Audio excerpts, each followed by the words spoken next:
Hello friends, ഇന്ന് നമ്മുടെ സമൂഹത്തിൽ നമുക്കിടയിൽ വൃക്ക രോഗികളുടെ എണ്ണം വളരെയധികം കൂടിക്കൊണ്ടിരിക്കുകയാണ്. ഇപ്പോൾ വൃക്ക രോഗികളെന്ന് പറയുമ്പം ഒരു വൃക്ക ഫെയിലിയർ മാത്രമല്ല, കിഡ്നി സ്റ്റോണ് അല്ലെങ്കിൽ യൂറിനറി ട്രാക്ട് ഇൻഫെക്ഷൻസ് അല്ലെങ്കിൽ കിഡ്നിക്ക് വരുന്ന നീർക്കെട്ട്, ലാസ്റ്റ് സ്റ്റേജിൽ മാത്രമാണ് അതൊരു കിഡ്നി ഫെയിലിയറിലേക്ക് പോകുന്നത്. അപ്പോൾ ഇത്തരം നിരവധി അസുഖങ്ങളാണ് ഓരോ രോഗിക്കും നമ്മൾ കണ്ടുകൊണ്ടിരിക്കുന്നത്. അപ്പോൾ ഇതിന് പ്രധാന കാരണം നമ്മുടെ ഒരു ലൈഫ് സ്റ്റൈലിലുള്ളൊരു മോഡിഫിക്കേഷൻ തന്നെയാണ്. നമ്മുടെ ഒരു കേരളീയ ഭക്ഷണ രീതി അറിയാമല്ലോ, അതൊരു ഫുള്ള് വിഷം കലർന്നിട്ടുള്ളൊരു ഭക്ഷണ രീതിയാണ് ഇപ്പോൾ നമ്മൾ സ്വീകരിക്കുന്നത്. അതുപോലെ നമ്മുടെ ചുറ്റും വായുവിൽ കുറേ വിഷാംശങ്ങളുണ്ട്. അപ്പോൾ ഇതെല്ലാം നമ്മുടെ ബോഡീൻ്റെ അകത്തേക്ക് കയറുമ്പോൾ കിഡ്നിയാണ് ഇതിൻ്റെ വിഷാംശങ്ങളെല്ലാം പുറത്ത് വിടുന്ന ഒരു അവയവം. അപ്പോൾ അതിന് വർക്ക് ലോഡ് കൂടി അതിൻ്റെ പ്രവർത്തനം കുറഞ്ഞു വരുന്നൊരവസ്ഥയാണ് ഉണ്ടാവുന്നത്.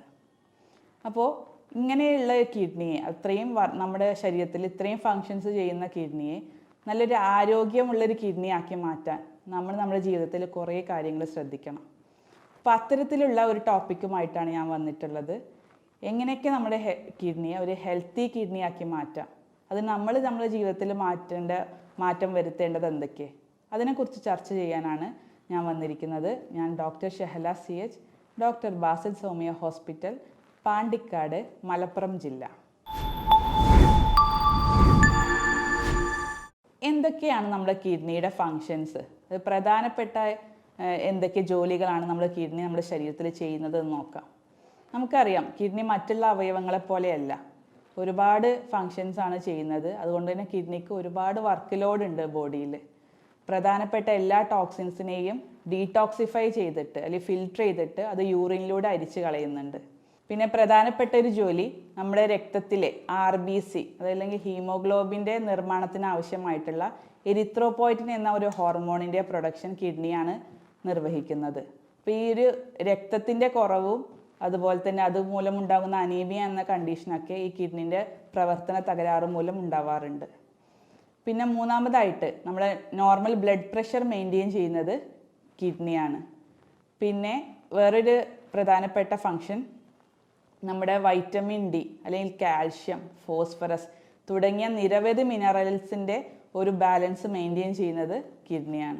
അപ്പോൾ ഇത്തരത്തിൽ നിരവധി ഫങ്ഷൻസാണ് നമ്മുടെ കിഡ്നി ചെയ്യുന്നത്. അപ്പോൾ ഇനി കിഡ്നിക്ക് എന്തെങ്കിലും പ്രവർത്തന തകരാറ് വന്നിട്ടുണ്ടോ എന്ന് എങ്ങനെയൊക്കെ മനസ്സിലാക്കാം, അത് രോഗിയിലെ എങ്ങനെയൊക്കെയാണ് പ്രത്യക്ഷമാകുന്നത് എന്ന് നമുക്ക് നോക്കാം. സാധാരണയായി പേഷ്യൻസ് പറയുന്നത് രാവിലെ എണീറ്റാൽ തന്നെ ഒരു ക്ഷീണം അല്ലെങ്കിൽ ഒരു തളർച്ച, ഒരു ജോലി ചെയ്യാനൊന്നും ഒരു ഉഷാറ് ഇല്ലാത്തൊരവസ്ഥ, അതൊക്കെയാണ് പൊതുവേ പേഷ്യൻസ് പറയാറുള്ളത്. പിന്നെ രാത്രി ഉറക്കം കിട്ടാത്തൊരവസ്ഥ ഉണ്ടാവാറുണ്ട്. ഇതിനൊക്കെ പ്രധാന കാരണം ഈ RBCയുടെ പ്രൊഡക്ഷൻ്റെ കുറവാണ്. എന്ന് പറഞ്ഞല്ലോ, കിഡ്നിയാണ് RBC ഉണ്ടാക്കാൻ സഹായിക്കുന്നത്. അപ്പോൾ ഈ രക്തത്തിലെ RBC കുറഞ്ഞു കഴിഞ്ഞാൽ അവർക്ക് ഓട്ടോമാറ്റിക്കലി രക്തയോട്ടം കുറഞ്ഞിട്ട് അങ്ങനെ ക്ഷീണം തളർച്ചയൊക്കെ ഉണ്ടാവാനുള്ള സാധ്യത വളരെ കൂടുതലാണ്. പിന്നെ രണ്ടാമതായി കാണുന്നത് വേറെ സ്കിന്നിൽ ഡിസീസ് ഒന്നും ഇല്ലാതെ അവർക്ക് തൊലിപ്പുറത്ത് ചൊറിച്ചിൽ വരുന്നത്. വേറെ അസുഖങ്ങളൊന്നുമില്ല, പക്ഷേ പ്രത്യേകിച്ച് കാരണങ്ങളൊന്നും ഇല്ലാതെ വെറുതെ ചൊറിച്ചിലായിട്ട് കാണപ്പെടാറുണ്ട് ചില രോഗികളിൽ. അതിന് കാരണം ഈ ടോക്സിൻസ് അത് ഫിൽട്ടർ ചെയ്യാതെ പുറത്തേക്ക് കളയാൻ കിഡ്നിക്ക് ആവുന്നില്ല. അത് കാരണം അവർക്ക് ശരീരത്തിൽ ചൊറിച്ചിൽ അനുഭവപ്പെടാം. പിന്നെ മൂന്നാമതായി കാണുന്നത് മൂത്രത്തിൻ്റെ ഒരു ടോണിലുള്ള വ്യത്യാസങ്ങളാണ്. മൂത്രം ഇടയ്ക്കിടയ്ക്ക് അവർക്ക് പോകാനുള്ള ഒരു ആശങ്ക ഉണ്ടാവും. രാത്രിയായിരിക്കും കൂടുതലായിട്ട് ഉണ്ടാവുക. ഇത് നമ്മൾ വേറെ അസുഖങ്ങളിലും കാണും, യൂറിനറി ട്രാക്ട് ഇൻഫെക്ഷനിൽ കാണാം, അല്ലെങ്കിൽ കിഡ്നി സ്റ്റോണിലൊക്കെ കാണുന്നുണ്ട്. പക്ഷെ അതൊക്കെ നമുക്ക് യൂറിൻ ഒരു അനാലിസിസ് നടത്തിയാൽ അല്ലെങ്കിൽ ഒരു സ്കാനിങ് എടുത്തു കഴിഞ്ഞാൽ നമുക്കത് ഏത് കണ്ടീഷനാണെന്ന് മനസ്സിലാക്കാൻ പറ്റും.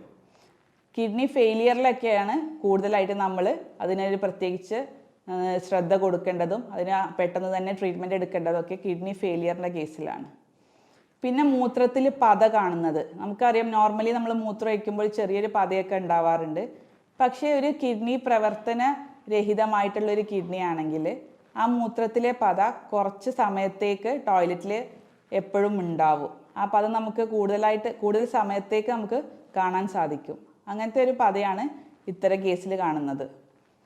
പിന്നെ അടുത്തതായിട്ട് മൂത്രത്തിൻ്റെ കോൺസെൻട്രേഷൻ കൂടിയൊരവസ്ഥ, അത് കളറിൽ വ്യത്യാസം വരിക, അല്ലെങ്കിൽ അതിൻ്റെ കോൺസെൻട്രേഷൻ കൂടിയിട്ടുള്ളൊരവസ്ഥയെ മൂത്രത്തിൽ കാണുന്നുണ്ട്. അടുത്തതായിട്ട് ഈ കിഡ്നിയുടെ പ്രവർത്തനരഹിതമായിട്ടുള്ള പേഷ്യൻസിൽ നമ്മൾ കാണുന്നത് കിഡ്നി സ്റ്റോണുകളാണ്. അതായത് ഈ ക്രിസ്റ്റൽസ്, കൂടുതലായിട്ട് മിനറൽസിൻ്റെ ക്രിസ്റ്റൽസ് ഈ യൂറിനറി ട്രാക്റ്റിൽ എവിടെയെങ്കിലും ഡെപ്പോസിറ്റ് ചെയ്തിട്ട് അതിൻ്റെ സ്റ്റോണുകളായിട്ട് രൂപപ്പെടാറുണ്ട്. പിന്നെ അതിൻ്റെ ലക്ഷണങ്ങളായിട്ട് വേദന, ബാക്ക് പെയിൻ, പിന്നെ മൂത്രമൊഴിക്കുമ്പോൾ രക്തം പോവുക, അങ്ങനത്തെ പല ബുദ്ധിമുട്ടുകളും ഈ കിഡ്നി പേഷ്യൻസിൽ നമ്മൾ കാണാറുണ്ട്. അപ്പോൾ ഇത്തരം ലക്ഷണങ്ങൾ കണ്ടു കഴിഞ്ഞാൽ നമ്മൾ ചെയ്യേണ്ട കാര്യങ്ങളാണ് ഞാൻ പറയാൻ പോകുന്നത്. നമ്മൾ ആദ്യമായി ചെയ്യേണ്ടത് ഒരു റീനൽ ഫങ്ഷൻ ടെസ്റ്റ് അല്ലെങ്കിൽ കിഡ്നി ഫങ്ഷൻ ടെസ്റ്റ് ആണ് ചെയ്യേണ്ടത്. അതിൽ ബ്ലഡിലുള്ള യൂറിയ, അതുപോലെ തന്നെ ക്രിയാറ്റിനിൻ, ബ്ലഡ് യൂറിയ, നൈട്രജൻ തുടങ്ങിയിട്ടുള്ള പാരാമീറ്റേഴ്സിൻ്റെ അളവ് കൃത്യമായി കിട്ടും. അതിൽ നിന്ന് നമുക്ക് കിഡ്നി എത്രത്തോളം കാര്യക്ഷമമായി പ്രവർത്തിക്കുന്നു എന്നുള്ളതും നമുക്ക് അറിയാൻ സാധിക്കും. പിന്നെ യൂറിനറി ട്രാക്ട് ഇൻഫെക്ഷനോ അല്ലെങ്കിൽ കിഡ്നി സ്റ്റോണൊക്കെ ഉള്ള കേസിലാണെങ്കിൽ ഒരു യൂറിൻ അനാലിസിസ് അല്ലെങ്കിൽ സ്കാനിങ് അങ്ങനെ തുടങ്ങിയ നിരവധി ടെസ്റ്റുകൾ ചെയ്താലും അത് ഏതാണെന്ന് നമുക്ക് മനസ്സിലാക്കാൻ സാധിക്കും. ഇനി ഇത്തരം ലക്ഷണങ്ങളൊക്കെ കണ്ടു കഴിഞ്ഞാൽ നമ്മൾ കുറച്ച് കാര്യങ്ങൾ ശ്രദ്ധിക്കണം. അതായത് നമ്മുടെ ഭക്ഷണ രീതിയിൽ, നമ്മുടെ വെള്ളം കുടിയിൽ, നമ്മുടെ വ്യായാമത്തിൽ, ഇത്തരം കുറച്ച് കാര്യങ്ങൾ ശ്രദ്ധിച്ചു കഴിഞ്ഞാൽ നമ്മുടെ കിഡ്നിയുടെ ആരോഗ്യം നമുക്ക് പൂർവ്വസ്ഥിതിയിലേക്ക് തന്നെ മാറ്റാൻ കഴിയും. അതിൽ ആദ്യമായി ശ്രദ്ധിക്കേണ്ടതാണ് നമ്മുടെ വെള്ളം എന്ന് വെച്ചാൽ സാധാരണ നമ്മൾ പറയുക ഒരു 3-3.5 ലിറ്റർ ദിവസേന കുടിക്കണം എന്നാണ്. അതായത് ഹൈഡ്രേഷന് വേണ്ടിയിട്ട് അത്രയും വെള്ളം നമ്മൾ ബോഡിക്ക് ആവശ്യമാണ്. പക്ഷേ കിഡ്നിയുടെ പ്രവർത്തനം കുറഞ്ഞൊരു പേഷ്യൻ്റ് ആണെങ്കിൽ ഒരു 800 ml വെള്ളം മാത്രമേ കുടിക്കാൻ പറ്റുള്ളൂ. കാരണം പൊതുവേ ഒരു നീർക്കെട്ട് അല്ലെങ്കിൽ അവർക്ക് ശരീരത്തിലൊരു നീരിൻ്റെ ഒരു അസ്വസ്ഥതകളൊക്കെ ഉണ്ടാവും. അപ്പോൾ ആ സമയത്ത് കൂടുതൽ വെള്ളം ശരീരത്തിലേക്ക് എത്തിക്കഴിഞ്ഞാൽ അത് കൂടുതൽ കിഡ്നിക്ക് വർക്ക് ലോഡ് കൂടുകയാണ് ചെയ്യുന്നത്. അപ്പോൾ അതുകൊണ്ട് തന്നെ വെള്ളത്തിൻ്റെ അളവ് 800 ml എന്നുള്ള രീതിയിൽ ഈ കിഡ്നി രോഗികൾ ലിമിറ്റ് വെക്കണം. ബാക്കിയുള്ളവരെ കിഡ്നിക്ക് പ്രശ്നമൊന്നും ഇല്ലാത്തവരാണെങ്കിൽ ഒരു 3-3.5 ലിറ്റർ വെള്ളമെങ്കിലും ദിവസേന കുടിക്കണം. ഇനി ഭക്ഷണത്തിൻ്റെ കാര്യത്തിൽ നമുക്കറിയാം, നമ്മൾ ആൽക്കഹോളിക് ബിവറേജസ് അല്ലെങ്കിൽ സോഫ്റ്റ് ഡ്രിങ്ക്സ്, പെപ്സി, കൊക്കക്കോള തുടങ്ങിയിട്ടുള്ള സോഫ്റ്റ് ഡ്രിങ്ക്സ് പരമാവധി ഒഴിവാക്കുക അല്ലെങ്കിൽ തീരെ ഉപയോഗിക്കാതിരിക്കുക.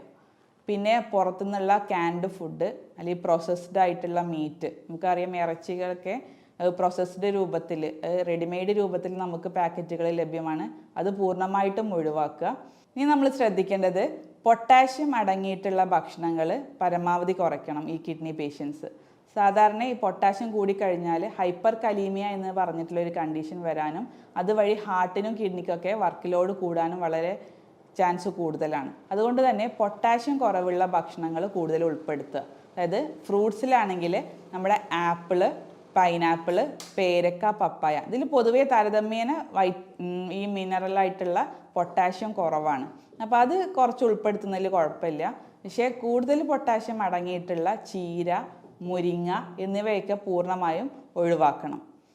ഇനി ഭക്ഷണത്തിൻ്റെ കാര്യത്തിൽ നമ്മൾ ഡ്രൈ ഫ്രൂട്ട്സ് അത് പൂർണ്ണമായിട്ട് തന്നെ ഒഴിവാക്കണം.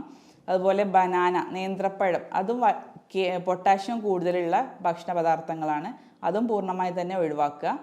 ഇത്തരം ചെറിയ ചെറിയ കാര്യങ്ങൾ നമ്മൾ ശ്രദ്ധിച്ചാൽ തന്നെ നമ്മുടെ കിഡ്നിയുടെ ആരോഗ്യം നമുക്ക് പൂർവ്വസ്ഥിതിയിലേക്ക് തന്നെ മാറ്റാൻ കഴിയും. പിന്നെ അതുപോലെ തന്നെ നമുക്കറിയാം, കണ്ണ് പോകുമ്പോഴേ നമുക്കതിൻ്റെ കണ്ണിൻ്റെ വിലയെ അറിയുള്ളൂ. അതുപോലെ തന്നെയാണ് കിഡ്നി. ഒരുപാട് വർക്കുകൾ ചെയ്യുന്ന ഒരു അവയവമാണ് ഈ കിഡ്നി എന്ന് പറയുന്നത്. അതുകൊണ്ട് തന്നെ ഈ കിഡ്നിയുടെ ആരോഗ്യം സംരക്ഷിക്കേണ്ടത് നമ്മളുടെ ഓരോരുത്തരുടെയും കടമയാണ്. അതുകൊണ്ട് ഇത്തരം കാര്യങ്ങൾ ശ്രദ്ധിച്ചു കഴിഞ്ഞാൽ നമുക്ക് അസുഖം വരാതെ ദീർഘകാലത്തേക്ക് നല്ലൊരു ഹെൽത്തി കിഡ്നി നമുക്ക് ഉണ്ടാവും. അപ്പോൾ എല്ലാവർക്കും നല്ലൊരു ആരോഗ്യം അല്ലെങ്കിൽ നല്ലൊരു ആരോഗ്യപൂർണ്ണമായ ജീവിതം ആശംസിച്ചുകൊണ്ട് ഞാൻ നിർത്തുന്നു. നന്ദി, നമസ്കാരം.